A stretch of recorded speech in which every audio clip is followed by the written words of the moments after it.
tus maravillas. Dios les bendiga, mis amados hermanos. Qué hermoso privilegio poder estar aquí con ustedes. Les invito a que juntos podamos decir nuestra misión: ser discípulos de Jesucristo comprometidos con el discipulado que se basa en la palabra de Dios, la adoración verdadera, la salvación que es por la fe en Jesús, la restauración espiritual, la comunión y la vida familiar. Dios les bendiga.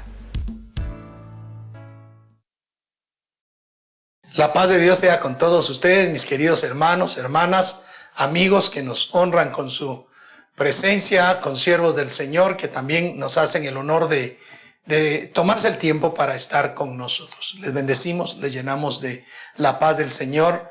Y esta semana queremos hablar un poquito respecto a qué es o para qué sirve lo que vemos. Fíjese bien, ¿para qué sirve lo que vemos? Durante mucho tiempo hemos hablado de la fe. La fe es la sustancia de lo que se espera, la convicción de lo que no se ve.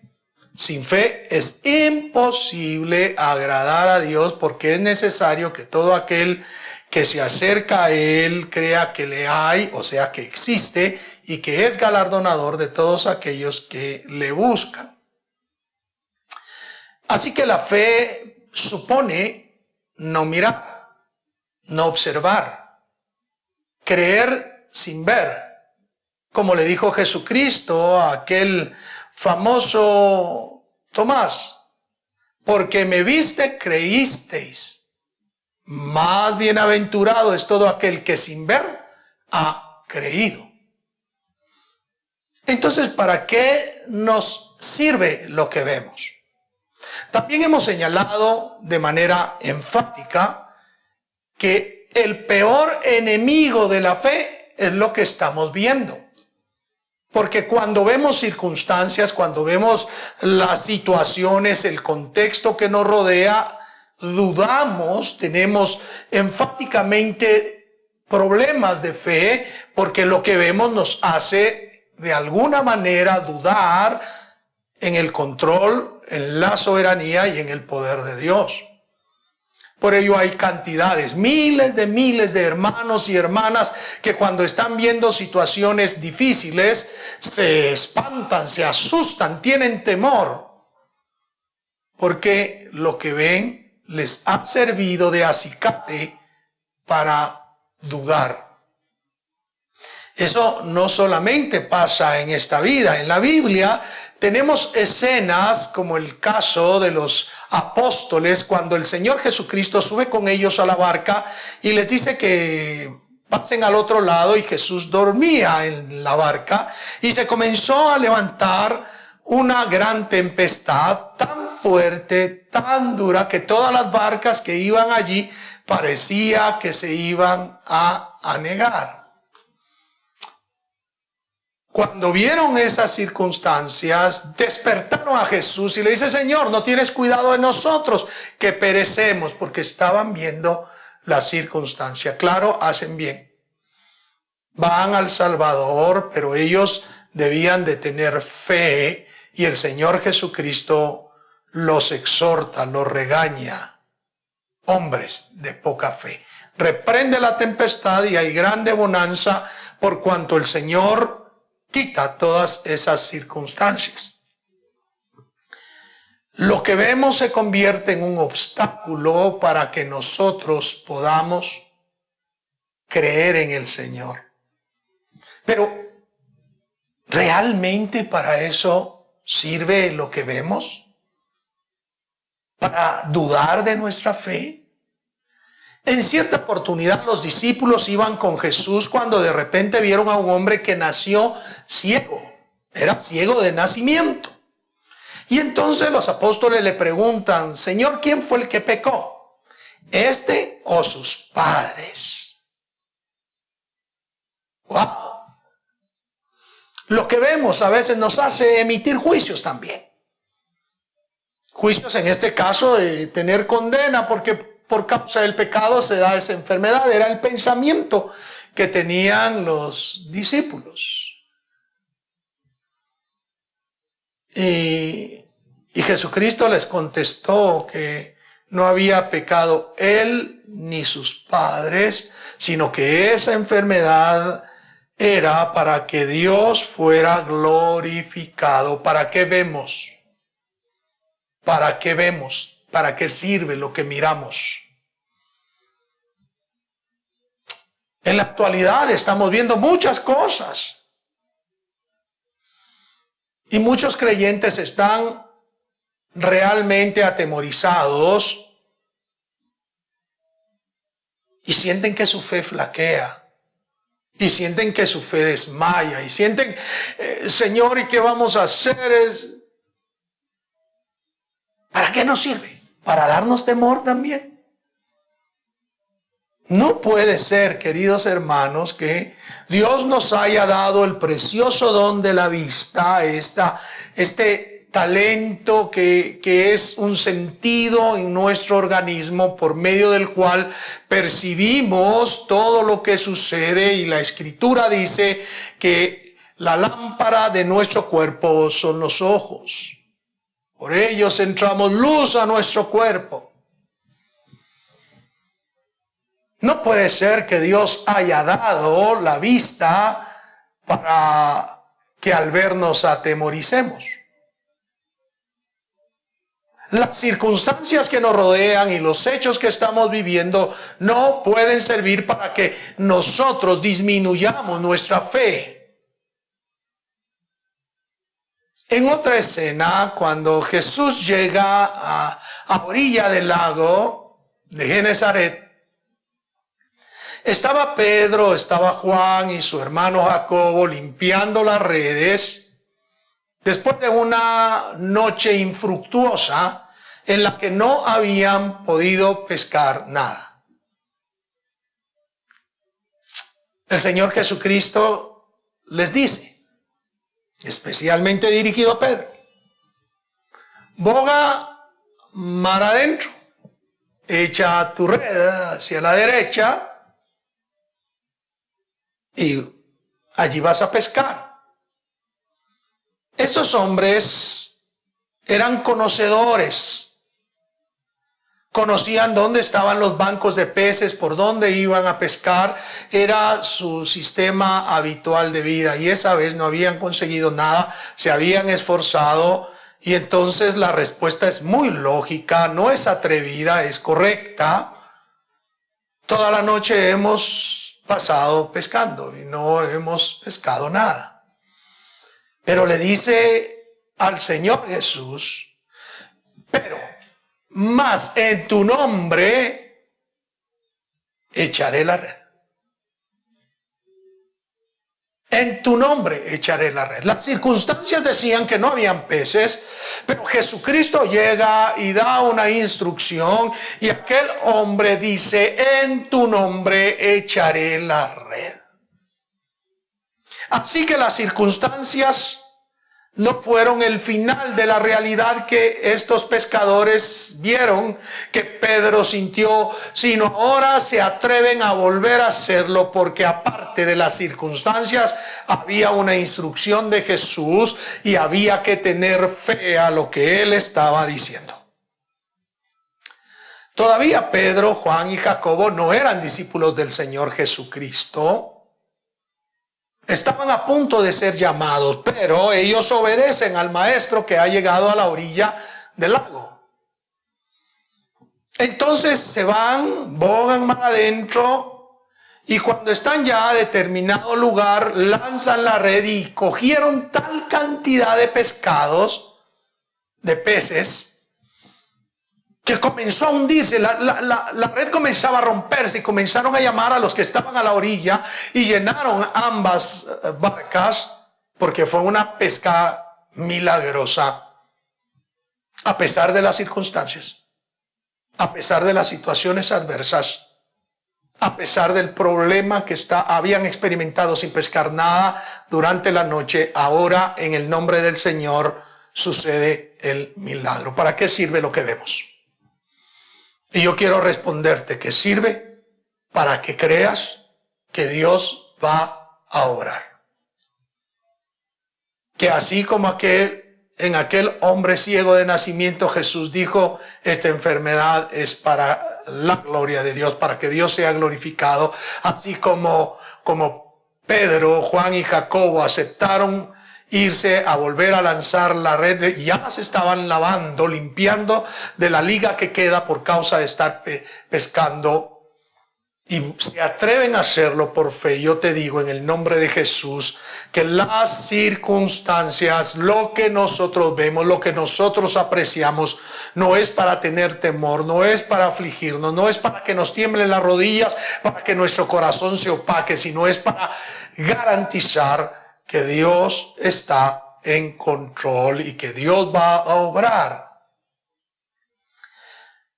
Y eso es lo que la Biblia va a relatar en el libro del Evangelio según Mateo, capítulo 6, y yo quiero tomar del verso 26 al 29 y después retornar al verso 25 para entender bien lo que quiero trasladarles en este momento. Primero dice, mirad, dice el verso 26, mirad las aves del cielo. Miren las aves. ¿Para qué sirve lo que veo, lo que vemos? ¿Para qué sirve? Miren, dice el Señor. Estoy diciendo que cuando vemos las circunstancias y lo que vemos normalmente es el enemigo de nuestra fe. Pero Jesús desafía a sus discípulos y les dice, vean ustedes a las aves del cielo.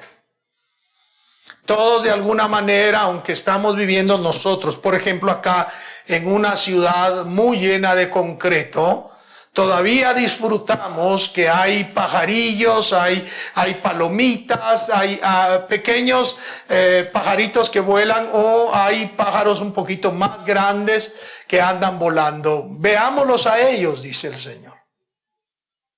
¿Qué es lo que vamos a ver? ¿Qué es lo que debemos ver en ellos? Que no siembran, ni ciegan, ni recogen en granero, y vuestro Padre Celestial los alimenta. Oh, vean lo que vemos. Ahí están las avecitas.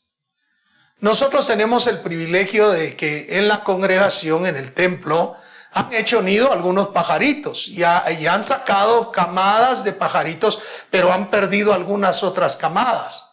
Y ellos saben su forma de ser, no podemos explicarla, pero a veces sacan de su nido a ciertos polluelos que no van a crecer bien y se quedan solo con uno, qué sé yo.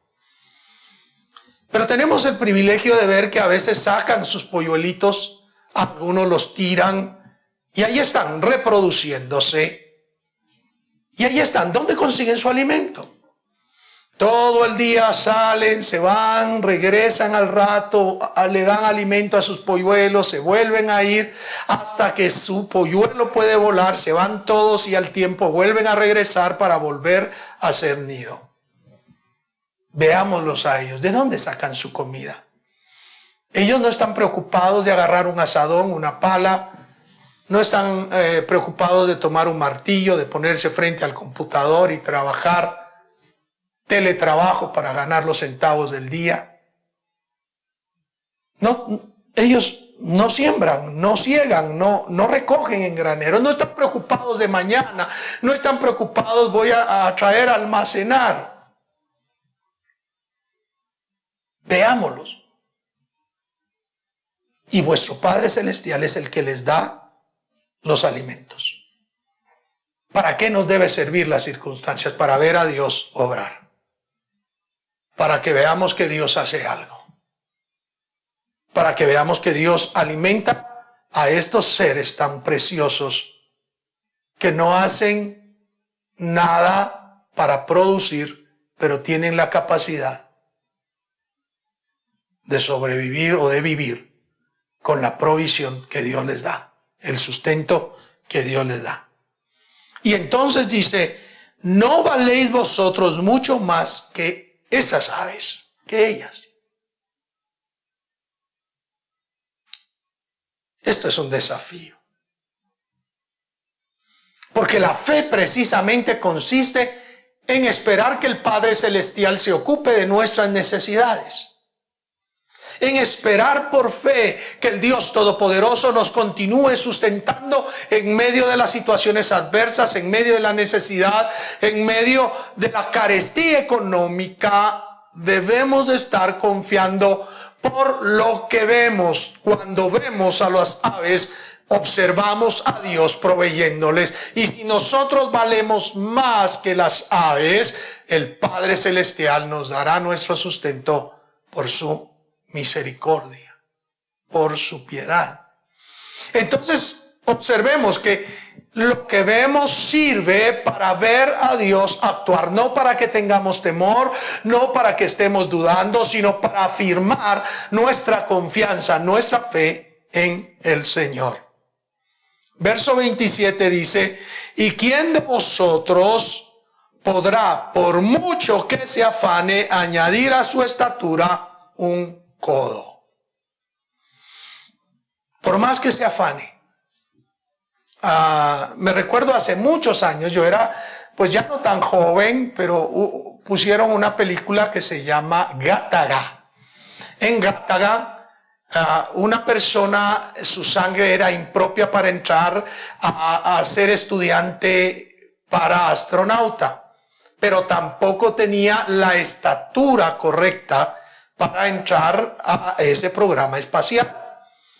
Él de alguna forma logra comprarle a alguien unas muestras de sangre y hace unas cosas en sus yemas para que cuando él eche sangre salga correcta esa sangre. Y se hace una operación de injerto de huesos de la tibia y el peroné para crecer y dar la talla. Bueno, yo no estoy seguro si eso lo hacen en la vida real, me imagino muy probablemente. Puede ser. Así que la ciencia ha avanzado tanto que desafía esto, pero la realidad es que si no fuese por ese tipo de operación, que no sé si se da, lo cierto es que cualquiera mujer o cualquier hombre que quiera crecer de manera natural no lo va a poder hacer. Las mujeres usan tacones altísimos, grandes, andan casi con los dedos sosteniendo su cuerpo y a veces se lastiman y los deditos se encogen debido a andar siempre presionados hacia abajo, pero es quitándose los zapatos y lo que les queda son los dedos encogidos, pero el tamaño no varió, siguió siendo exactamente el mismo, por más que se afane. Y es que en la vida vemos cosas, insisto, vemos que somos bajos. Si hay una persona muy baja, los demás les ofenden porque somos discriminadores. Si hay una persona extremadamente gorda o medio gorda, de todas formas los que son flacos se burlarán de él. Y aún personas que no son tan gordas le sentirán como alguien fuera de orden. Por más que nos afanemos. Por más que pintemos el pelo y nos pongamos diversos colores, nuestro pelo seguirá siendo del mismo color y tendrán que estarlo pintando una y otra vez. Porque por más que nos afanemos, el color seguirá igual. Lo más probable es que a algunos se les caiga y se queden calvos porque de tanto pintarlo van dañando todo el cuero cabelludo. No. Vemos que somos bajos, que somos gordos, que nuestros ojos son café y entonces queremos ponernos lentes de color para que nos miren más atractivos o atractivas. Nos ponemos dentaduras falsas, que está bien si las necesitamos para poder morder y sea mejor nuestra calidad de vida. Pero le ponemos adornos de oro, cosas así porque queremos vernos guapos siempre. Pero seguimos siendo los mismos, seguimos siendo nosotros, por más que nos afanemos. Dice el dicho un poco duro, pero es cierto, la mona, aunque se vista de seda, mona se queda. ¿Para qué nos sirve ver? ¿Para qué me sirve querer ser más alto, más bajo, menos gordo, más blanco? ¿Para qué me sirve? Por más que me afane. Verso 28. Y por el vestido, ¿por qué os afanáis? Considerad, o sea, primero hay que ver a los lirios, pero considerémoslos. Considerad los lirios del campo, cómo crecen, no trabajan ni hilan, pero os digo que ni aun Salomón con toda su gloria se vistió así como uno de ellos. Vuelva a ver, observe las flores, los lirios del campo. A mí me fascina el olor a lirio. En la iglesia tenemos a una preciosa amada hermana que nos viste la iglesia con flores y siempre me ha dado el privilegio de poner lirios para que yo sienta ese aroma, y cuando va a cambiar a veces me pone en mi oficina unos lirios y yo siento al entrar un aroma exquisito. No se perfuma lirio, no compra perfumes de marca. A algunos no les gusta el olor a lirio porque es muy fuerte, a mí me fascina, pero él no necesitó un perfume de Francia, de Italia, de aquí, de allá, de marca. No, Dios lo hizo en él, lo puso en él. Su belleza, su colorido es magnífico. Consideren los lirios del campo. ¿Cómo crecen? No trabajan ni hilan, pero ni siquiera, les digo que ni siquiera Salomón, con toda la gloria, y vaya si tuvo gloria Salomón, se ha vestido como uno de ellos. Imagínense a Salomón con toda la gloria que tuvo. Un reino de paz, un reino que se expandió, hizo tratados de paz con multitud de naciones para tener esa paz, por eso tuvo tantas concubinas, y no logró tener esa grandeza de los lirios. ¿Para qué nos sirve ver las flores? Para ver que Dios está haciendo algo, para ver que el que mejor hace las cosas es Dios, para que dejemos de preocuparnos que cuando las cosas no están tan bien, somos nosotros los que queremos hacer a un lado a Dios y deseamos ver cómo solventamos las cuestiones, a pesar que se nos está mostrando que nosotros no podemos resolver nada. Y es ahí, queridos amados y hermanas, hermanos y hermanas, amigos, consiervos, que debemos de poner mucha atención. ¿Para qué nos sirve lo que vemos? Nos sirve para comprender el accionar de Dios. Nos sirve para observar a Dios actuar, pero para que nuestra fe se convierta en una fe más sólida que la que en momentos estamos manejando. No es para dudar. Aquella mujer que había tenido muchos años con flujo de sangre, escuchó que Jesús iba pasando y la multitud lo rodeaba, y en su corazón la fe la lleva a hacer algo desesperado, que fue tirarse al suelo y tocar en medio de las piernas de todas las personas tan solo el borde del manto de Jesús.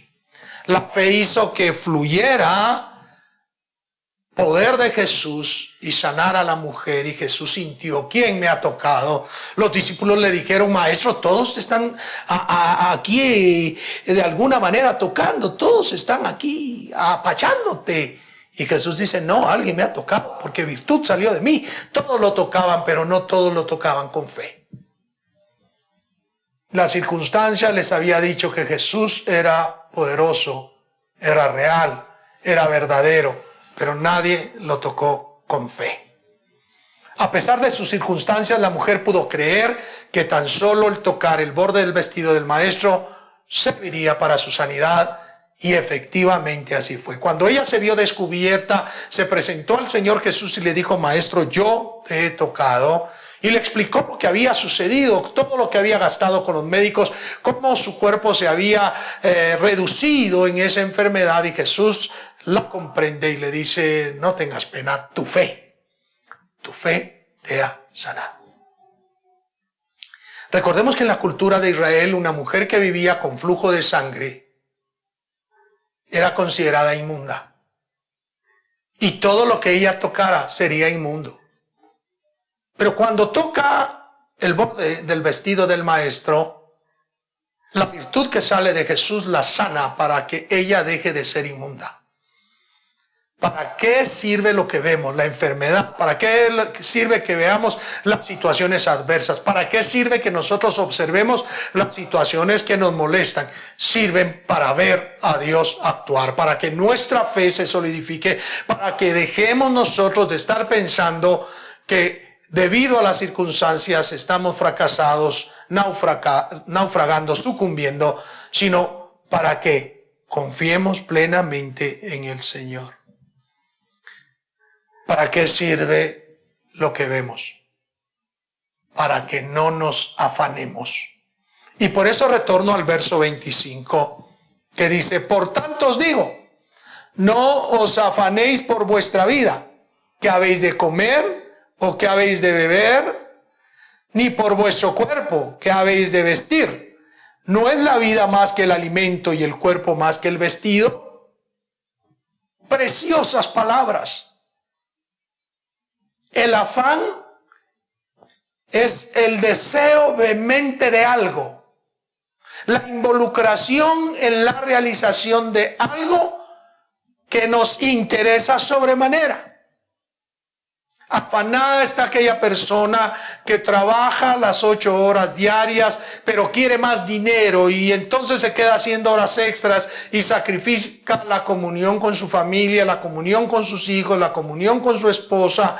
A veces sacrifica la comunión con Dios, aquella persona que abre negocio toda la semana y se olvida que el domingo por lo menos debería adorar a Dios, y si siempre abrirá su negocio el domingo porque siente que Dios no le va a proveer, porque está viendo las circunstancias y se está afanando porque necesita bebida, porque necesita comida, porque necesita vestido, porque necesita abrigo. Con razón Pablo le dice a Timoteo en lo que nosotros llamamos la ley del contentamiento: pues teniendo abrigo y sustento, con ello estemos contentos. Y yo les garantizo, se los puedo sostener, que a pesar de las limitaciones, usted ha tenido bebida, usted ha tenido alimento, usted ha tenido abrigo, ha tenido vestuario, porque Dios ha estado con usted.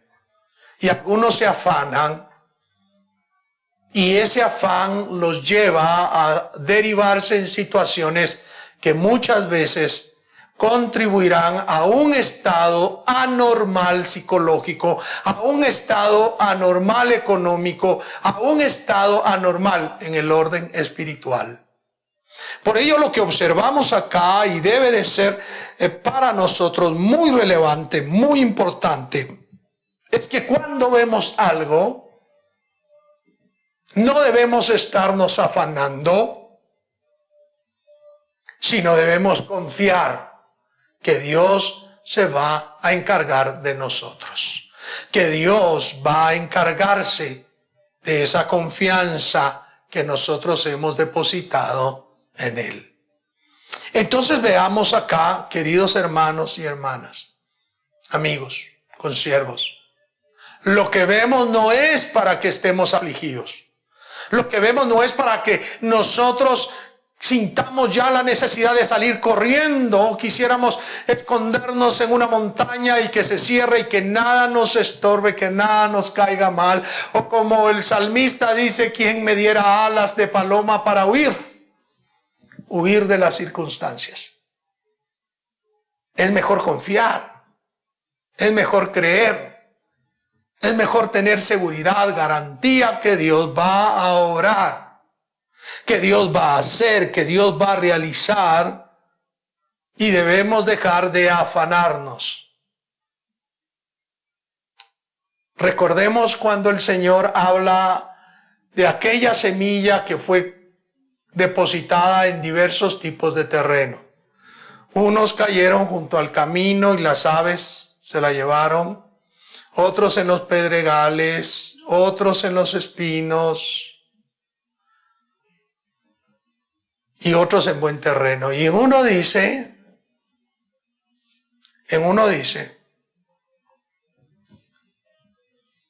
que es aquel que recibe la palabra con gozo, pero los afanes de la vida lo ahogan.